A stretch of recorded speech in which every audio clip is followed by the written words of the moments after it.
Hi, this is Piero. I'm going to talk about some of this more market anarchy stuff. Okay, the thing is this. Luke made a video talking about people that were just criticizing some guy, I guess named Stefan Molyneux. The people just think he's arrogant or don't like his voice or something. I've never heard of him. So I figured I'd go look. You see, I don't mind if people point me to one of these, intellectuals. I'll go see what they have to say. I don't like when people, the market anarchists who are really prone to this, say, that's already been proven, it's already been proven, it's already been proven. It's so frustrating, all you idiots that don't know that people like Stephen Molyneux have already proven it. The thing is, I'm not going to just go from scratch because I'm not as into these intellectuals of yours as you are. And when I do go, I'm unimpressed. So you should just give me one of these deep links to these people. So I went and searched for an article. I just used Google, searched for an article, and by Stephen Molyneux. And I'm going to go through the first thing I ran into. It is such a mess. It has all the problems that I've been describing with market anarchy. I would say also one of the best defenses, and the link is to the side there.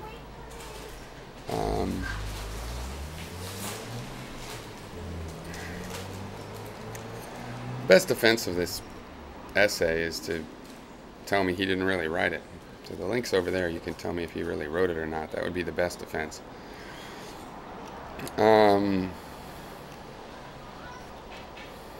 Anyway, it's called Anarchy, Violence, and the State. Well, it opens up in a way that I think, epitomizes how the essay goes. It starts off. When the subject of anarchy comes up, the most common objection to a stateless society is that violence will inevitably increase in the absence of a centralized state. Okay, that's true. I make that objection. Then he goes on, this is a very interesting objection.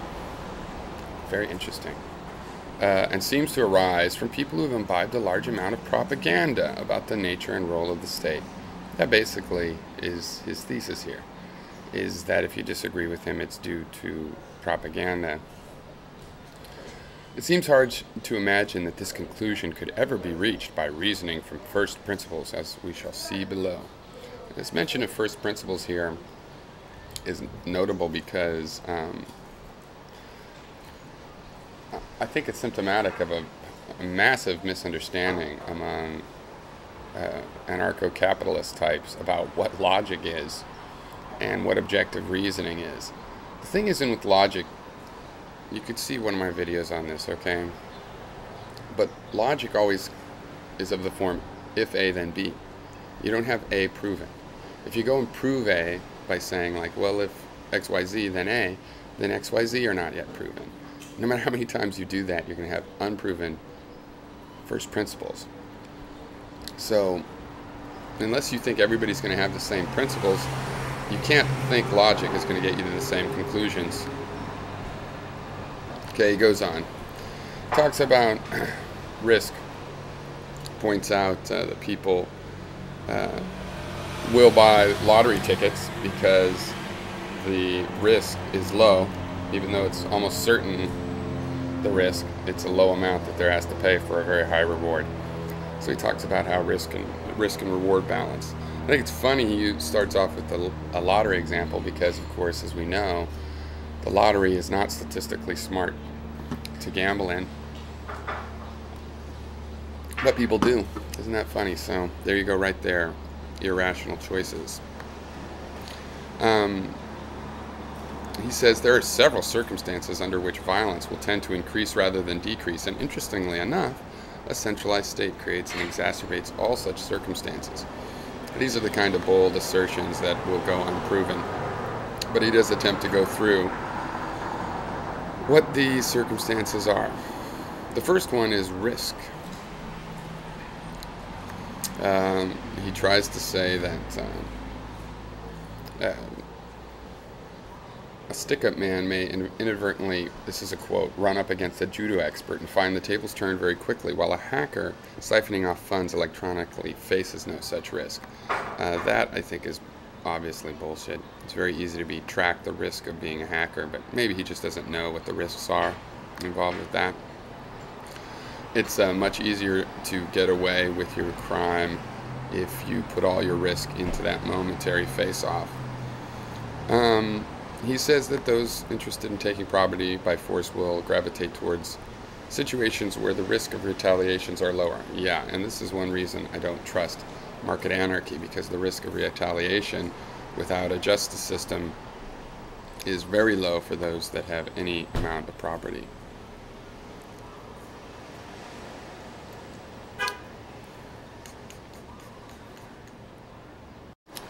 Okay, it's kind of bullshit like this that I'm talking about, where he just uses his intuition and really too much like common sense, you know, where it's obviously this way. He says, clearly the existence of a centralized state creates such an enormous disparity of power that resistance against government predation is, in all practicality, impossible. Right. He uses an example before of, you know, how